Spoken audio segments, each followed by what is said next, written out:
This is the New York Sports Machine on WICR.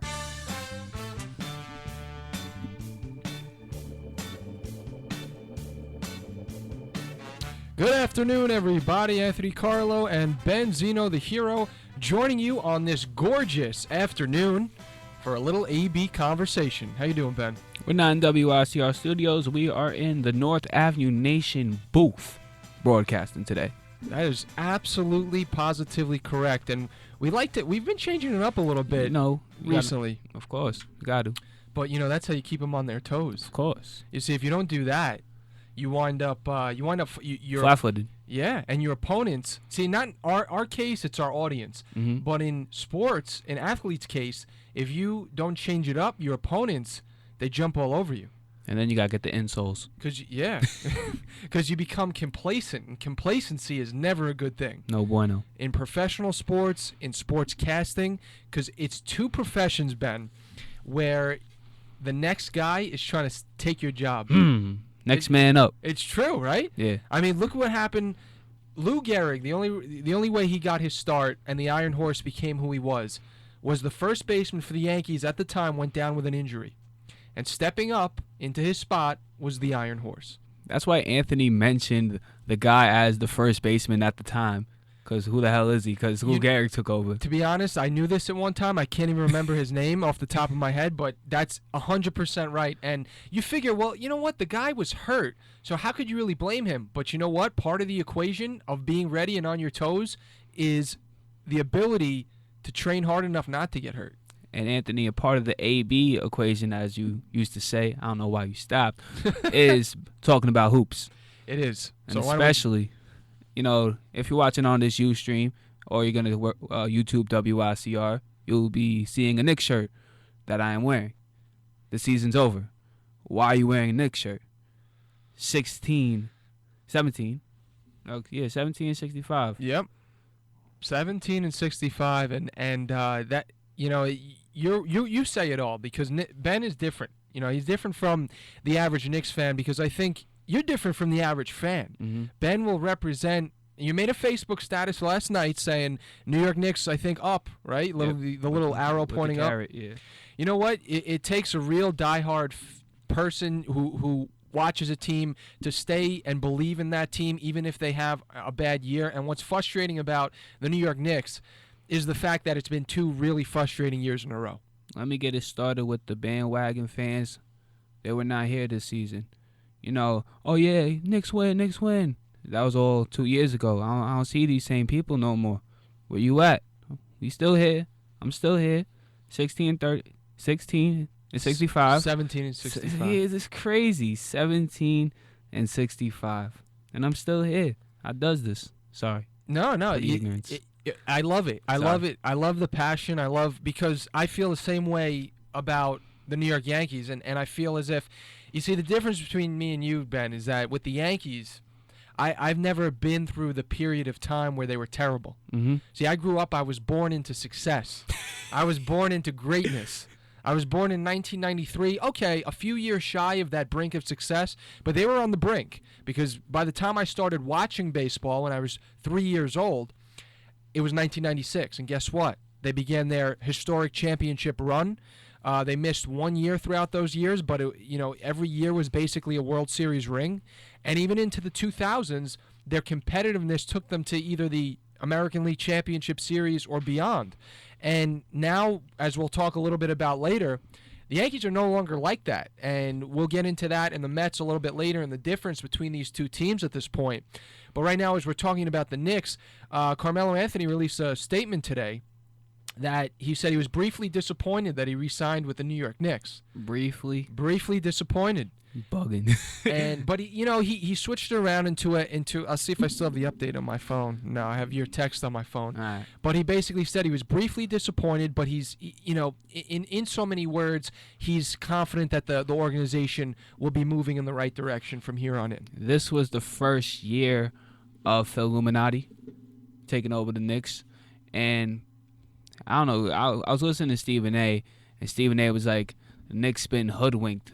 He hoodwinked the fans to this porous season. Ooh. But I thought they were going to be a playoff team this year, but let's get it started with that same team is not there from the starting of the year. Where's J.R. Smith? He's in the playoffs, right? Yeah, he's over with the Cavs. Iman Shumpert, Over with the Cavs. Amari Stoudemire. He's in Dallas. Back at home. He's in Dallas. Oh, right, Yeah, Dallas, yeah. Dallas. He's in the playoffs. So this team is not the same team with Phil having the mindset at the beginning of the year. Who would have thought Amari Stoudemire's replacement was Lou Amundsen? The journeyman, as Ben likes to call him. Yes. And who do you think are coming off the bench for the Knicks this year? Hopefully the six-man J.R. Smith. But that has been Lance Thomas. Lance Thomas, right? And your starting point guard for most of the year, because Jose Calderon only played 42 games.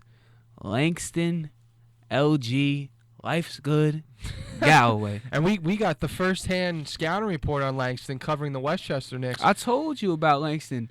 At media day, I right. said he should have been on day one. No, I think your exact words was he was nice. He was nice. Yeah, he should have been on the roster. Now, the thing about Langston and his time with the New York Knicks at the pro level, when I saw him at Westchester, there were games where there's no doubt about it. He did very well.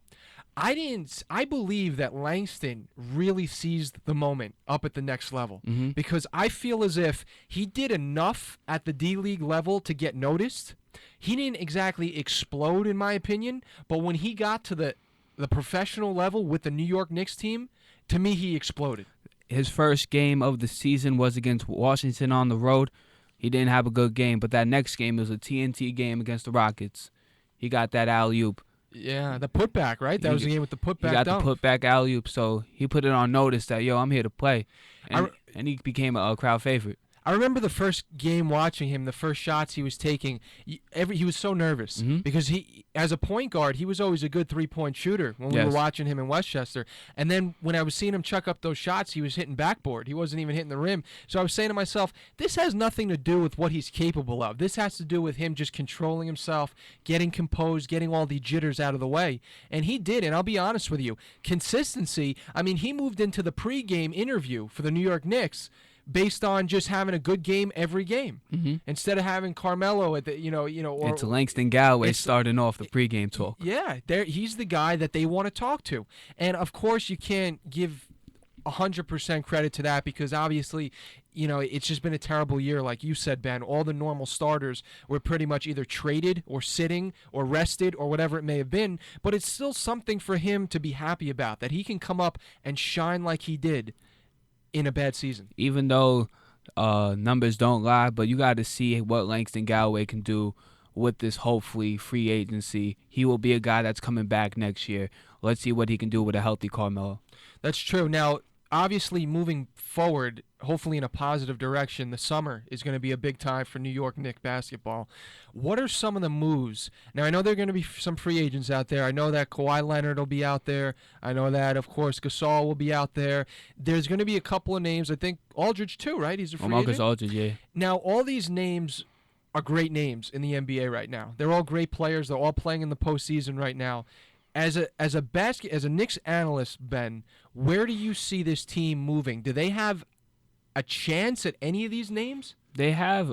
Phil Jackson said, "Don't worry about the name. Worry about what fits the offense." And last night they played the Detroit Pistons, and everybody was looking around at one particular Piston, and that's Greg Monroe. They're saying Marc Gasol's really not gonna. He has interest in New York, but Memphis is where his heart at. He played high school ball there. He wants to be a Grizzly. Right. So with this guy, hey, who's Greg Monroe? Let's see what he's about. He's a guy who played in the Georgetown offense. He's a passing left-handed big man. Right. And he can get a double-double. He averaged a double-double this year with Andre Drummond next to him. Which is good. That's Which impressive. is good. Yeah. So, and then there was a game or two ago where they played the Hawks, I believe, right? Mm-hmm. And DeMar Carroll has interest in the Knicks.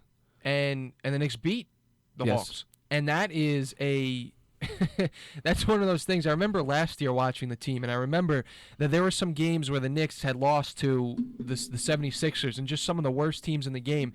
And then there were games they beat the Heat, and this is when the Heat was at the top of their game last year, and they beat teams like that. And you realized what is it? Where's the disconnect here that they have the ability to do that and then lose to teams like the 76ers? And now a few games ago they beat the Hawks, and comments were made. I can't remember who exactly it was. I believe it was a writer or someone that basically it was a glimpse of the ability that the triangle has. It's a glimpse of when the triangle's working, that's the type of potential this team can have. The team went away from the triangle offense. You could tell that by the season they had. They instituted the triangle, but the triangle wasn't always there. We can even see that from games in December. The triangle wasn't even there. And the fact that the Knicks' downfall this whole entire year, you can watch past AB conversation shows, catch-up basketball. That was the main thing. They get down by 20.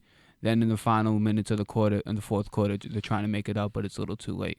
It's true. And you spoke about the triangle, and it's interesting how from the D-League level to the pro level, they're trying to implement the triangle. But what does it say when the team is getting away from it? And we've seen it at the D-League level with the Westchester Knicks, and we've seen it at the pro level. I mean, is that a worrisome factor that they're not always implementing the triangle? Well, even though guys are not going to be on the roster that feel projected, so you still have to run it, but you're going to say, hey, Langston, stay in the gym for a while. We gotta run on some triangle stuff. Right. So moving forward, I guess there's no use in predicting what exactly the roster will look like in the 2016 campaign. But personally, I mean, I believe that, and it is true, because they signed him through, I believe, half of next year. Langston Galloway will be there for at least half the year. I really hope that he continues to do well, because I think he's a good piece of this team. Of course. I really Definitely. think that if you want to compare it to Linsanity, or I know Linsanity was a little more out there and a little more short-lived. Because how long was Linsanity going around? Half a season. It's about half a year. I think his numbers came in bunches, and in my opinion, I think Langston is a little more stable. Like his consistency, I feel like can last further than just this year. And the fact that Langston Galloway has averaged 11.8 points this season. This is like the first undrafted rookie to average over 10 plus since the 60s. So Langston Galloway proved he can play ball in this league. And what do you think about Cole Aldridge, the play of Cole Aldridge? He averaged about 5 points, 5 rebounds this season, but at times you could show he's a viable big man on the defensive side. Yeah, absolutely. I remember watching him when he was first starting to get minutes this year, when obviously AC wasn't getting as many minutes, and D'Alembert, I mean, all those guys weren't really contributing the way that they should. And then Cole stepped in, and I remember he was a little clumsy. And I remember there was a lot of things. Now, granted, this was the first time he was really getting into the flow of the offense and everything. But I remember he turned the ball over. He would drop the ball, miss a pass, something. I know he's tightened that up since then a little bit. But I think that it takes time for someone like him to get half a season under his belt of playing every day. And I think he can be. I would say off the bench. I wouldn't say that I would slot him in as my big man every day. I would say I would say in some sort of combination off the bench, yes, I would hold on to him. Anthony just said about an everyday player. The only player on the Knicks this year that played 82 games was the new guy, Jason Smith. Even though Jason Smith is 7-foot big man, he's usually known for his defense. He can shoot, and that's what he did this year. He proved that throughout the whole entire year. Even though he had a little bit of slump, but they said after his child was born, he started to play better. So Jason Smith, I appreciate the year you had, even though this wasn't the year the Knicks fans and the Knicks faithful were projecting. But Jason Smith, you played ball this year. I did, and so the Knicks will definitely look forward to seeing what goes down this summer. Yeah, this summer, the draft, the lottery, summer league. Hopefully, maybe we'll get a shot at Okafor. I mean, you never know. I don't know yet. It's scary for me that Phil Jackson said in like 2 weeks ago, he had a meeting with season ticket holders. Right. He's like, yeah, I already know who I'm picking. That's a little bit scary to me. I think that he's got probably ideas past Okafor. I mean, he's got other. I mean, how can you not? Because if you don't get that lottery pick, or if you don't get to pick Okafor, I should say, You gotta. you have to be aware of who else is out there. Mm-hmm. I mean, you got a lot of players entering the draft. Tyus Jones, Carl Justice Anthony Winslow, Towns. Justice Winslow's nice. But they need. I mean, honestly, I think they would be more geared towards a big man. Of course. So to pick up Jones or Winslow or any of those guys, I would agree more with you. Either Carl Anthony Towns or an Okafor if they get a shot at him. So, and Willie Cauley-Stein, isn't he entering the draft? Yeah. So we'll see. He won't be a Knick. Anthony, just before we wrap this up, we do have to mention some of the Knicks' blunders this season of losing streaks. Sure. They had a 7-game losing streak, a 10-game losing streak, a 16-game losing streak, an 8-game losing streak, a 5-game losing streak, and a 9-game losing streak. A lot of streaking. So that's a nice way to end this on a negative note. Man, the season was what it was. Was I happy? It hurt me to watch the games. I'm like, yo, what are you doing? But I was there. I watched the games. I was at the Garden. Didn't go to a Knicks game, but just like, wow.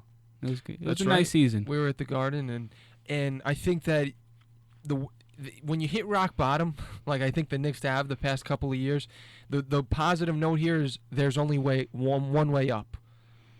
You can sneak again, then you get another pick. I mean, you can. You can. That's the Sixers model, but that's not that's not the Knicks. No, I think with Phil coming over here, there's only so many years he's gonna stink like they did this year. I don't think Phil is really going to put up with more than 1 year of this, and I think that really they'll make a splash this summer, and I think they'll have a better year last year. I think I can confidently say they'll have a better year. I don't know if it'll be a playoff year or a championship year, but I'll say they'll have a better year. That's not saying much. I concur. Okay, so right here on AB Conversation, we'll be discussing a little more NBA. Of course, we have the first round of the playoffs starting this weekend, so we'll get into that on our next segment after these messages, and we'll talk a little baseball later on, so you'll definitely want to stay tuned. NYK up.